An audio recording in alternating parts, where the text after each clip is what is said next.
Hey, it's Jess. Welcome back. Today I'm here to talk about FantasticLand by Mike Bockoven. I read this book because I had picked it out of my TBR jar. It was a book on my list of books I want to read but don't own yet. I did see it on my library app, so I picked it up that way. I really enjoyed this book. It is not like anything that I've ever read before. You are reading a book about a theme park called FantasticLand, and a hurricane hits Florida, and so the park is shut down, but the park was not fully evacuated before the hurricane hit. And so this book is written in a series of interviews.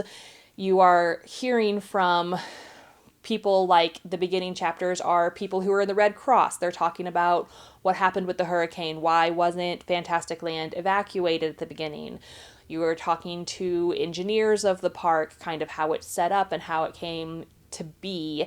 But you're also talking to survivors from the park, because we find out that given a park full of people with no rules and not knowing if they're going to survive, it doesn't always bring out the best of humankind. This book had some pretty intense scenes. I bet this book is a fabulous audiobook because it is just a series of interviews. I couldn't find the audiobook for it, so I had to read it, and I still really enjoyed it that way. It's horrific, some of the things that people will do. It's kind of like Lord of the Flies, but with like teenagers and adults. And it just shows you that sometimes humanity isn't that great. I really enjoyed this book. I'm glad I finally read it.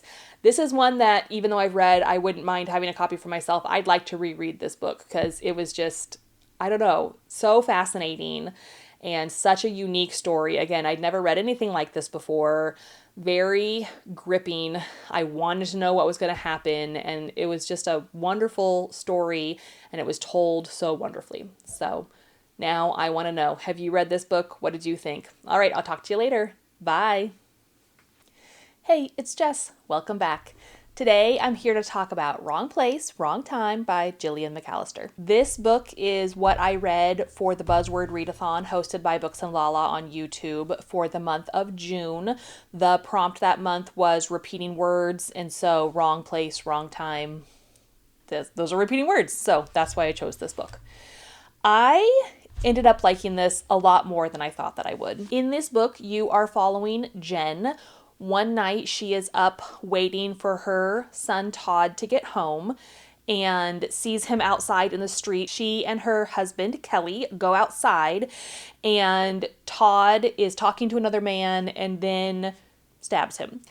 And so the police come and take Todd away, and Jen has no idea why, and she wants to know what she can do to help Todd and help solve this crime. Well, when she wakes up the next morning, she has not gone a day in the future. She's actually gone a day in the past. The beginning of the book takes place at like 1 a.m. on Saturday, and she wakes up at 8 a.m. on Friday. So she wakes up the day before.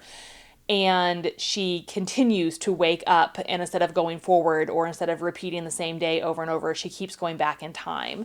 And so at first she's just going a day back at a time. So day 1, day -2, day -3. And then it gets larger. Day -12, day -47, day -62. And she's trying to figure out what she can do to help Todd, what she's missed. She's obviously looking for something, some way to prevent this crime from happening. While going through that, she's also learned that her husband has been keeping secrets from her basically since the day that they met. This was just an engaging thriller. It read really quickly. I enjoyed it. I've never read anything like this. You know, I've read books where you time travel in the future, or you repeat the same day like Groundhog's Day. I've never read anything where you continually go backwards. And I had a lot of stress and anxiety for Jen. Like, is she ever going to wake up in her own time again? How far back is she going to go? She stresses about this and talks about it in some of the chapters. It was a really interesting read. Gillian McAllister, I know, has another book that's just come out. I can't remember the name of it, and I haven't read it yet, but I really enjoyed her writing style. I thought that the story was engaging, and again, I wanted to know what was going to happen, so I would definitely pick up her new book. I just haven't yet. But now I want to know, have you read this book? What did you think? All right, I'll talk to you later. Bye. Hey, it's Jess. Welcome back. Today I'm here to talk about The New Couple in 5B by Lisa Unger. In this book, you are following Rosie and Chad. They are a young married couple, and Chad's uncle has just passed away and left them his apartment. And his apartment is in a very exclusive, very high-end apartment building. So Rosie and Chad are super excited to get to upgrade and live in this exclusive place. However, his uncle also had a daughter named Dana, and Dana is not so happy that she's not the one that got the apartment. Once Rosie and Chad move in, Rosie starts hearing and seeing creepy, mysterious things and wonders if maybe living in this exclusive apartment isn't all it's cracked up to be, and thinks that possibly inheriting this apartment is not as much of a blessing as she originally thought it was. This book sounds amazing. I picked it up because I'd been hearing about it and I saw the audiobook for it on my library app, so I decided to check it out. But it had so much potential and I was not happy with how it went. I made notes about this book. The beginning of it reminded me very much of Rosemary's Baby. There is a couple, a young married couple wanting to start their life together. They move into an exclusive apartment. The next door neighbors are an elderly couple that kind of take them under their wing. It even goes so far as Chad is in acting, much like the husband in Rosemary's Baby. Everything reminded me of Rosemary's Baby, but not done as well. And possibly because I had just read Rosemary's Baby last year that it was so prevalent in my mind, but I don't know, I was just like, this isn't that great of a book. Again, had so much potential. I didn't like the ending, and I didn't enjoy the story that much. If you're looking for a mediocre thriller, I recommend this one. Otherwise, just go read Rosemary's Baby.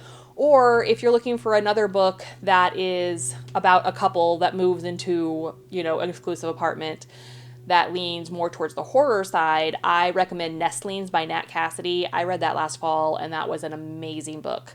So good. And again, a story very much like this one, but in my opinion, done better. But now I want to know, have you read this book? What did you think? All right, I'll talk to you later. Bye.